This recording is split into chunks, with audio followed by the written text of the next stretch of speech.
कोणास भारतीय हरित क्रांतीचे जनक म्हणून ओळखतात?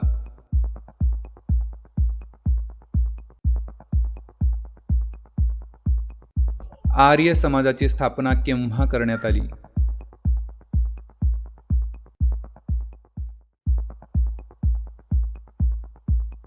दार्जिलिंग हे थंड हवेचे ठिकाण कोणत्या राज्यात आहे?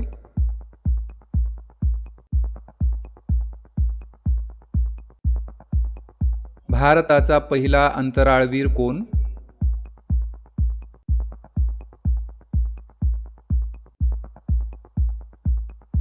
सिंधू नदीचे उगमस्थान कोणते?